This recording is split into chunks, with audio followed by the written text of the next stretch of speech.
we should all have a friend that makes us feel dumb. Hi, my name's Devon. Today I own several multi-million-dollar companies. We started with $5,000 in a credit card. I don't know the easy way. I only know the hard way.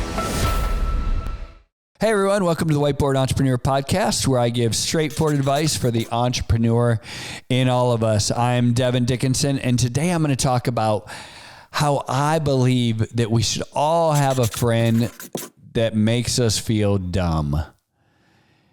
And the reason I say that is I'm not talking about that person that's belittling or kind of just arrogant. I'm talking about the person that when you're around, you're like, I need to just sit down, shut up, and take notes, right?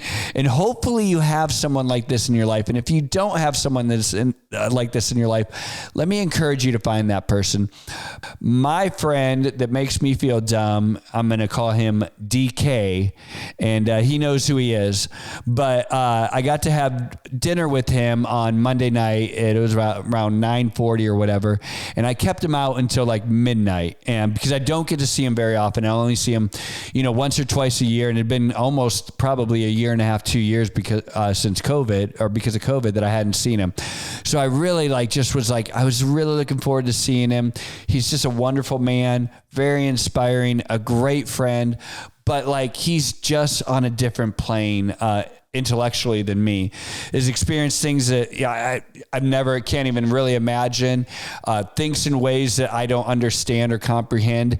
And it's just so good for me to be around him because I need that. I need someone that literally makes me feel stupid so that I can go back and unpack and rethink about how I look at everything, right? And after our conversation, I probably spent the next 24 or 36 hours really unpacking our conversation because he challenged me in so many different ways and so much different thinking. And a lot of times we grow up around a certain set of friends and a certain sphere of life in a certain geographic area with a certain expertise. And all of a sudden we start to think that we know something. And that is such a dangerous place to be.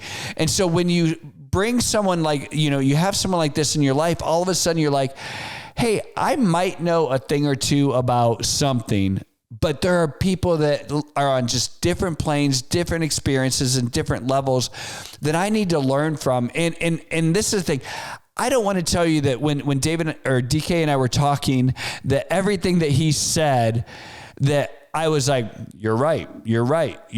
Because it wasn't even that. But really what it was a way of me rethinking about things that I had thought about or re-examining the beliefs of my life or re-examining, some decisions that I had made and looking at things in a totally different perspective.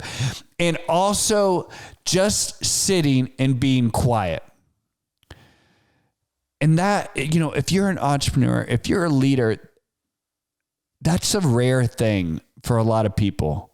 And it's a rare thing for me.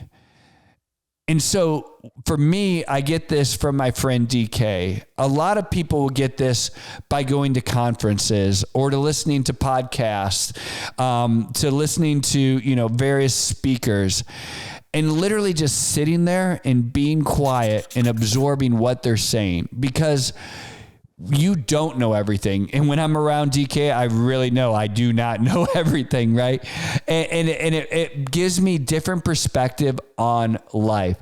And what's fun is, one of the things I challenged him is I was kind of saying, hey, who do you, I was talking about the people that he was hanging around with and the challenges, how people challenge him.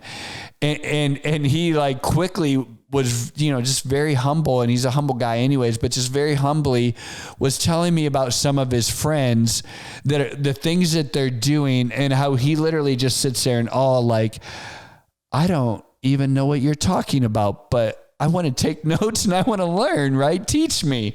And it goes to show that we all have this and we all need this because it grows, it strengthens our mind. It's the mental exercise that we need to do to grow. And I encourage you to find somebody like this, to keep you humble and to realize that you literally may be brilliant. You might be an expert in your field. And I'm going to tell you what, all of a sudden you're an expert in your field, and all of a sudden you think just because you're a brilliant heart surgeon that you understand politics. Just because you're a multi-millionaire and the world's best day trader that you understand parenting. Or just because you're, an incredible public speaker or pastor or something like that all of a sudden you understand business. Or all of a sudden, because you're the greatest CEO ever, that, you have the right to speak on XYZ. And that we start to think this when we get some success in our life, we all of a sudden start to think that we know everything about everything, when really you still probably aren't even all that great in your field. If you're to be completely honest, there's still people that know way more than you. And living in that state of humility and being around people that literally challenge the way that you think, make you see things from a different perspective, challenge you to do more, make you understand that the world is bigger than you and your small little problems. That when you surround yourself with people like that, I promise you that you will be a better leader.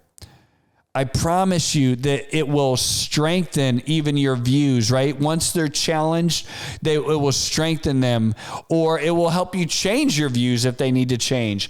And like I said, it's not about being right or being wrong, but it's about being humble and being challenged.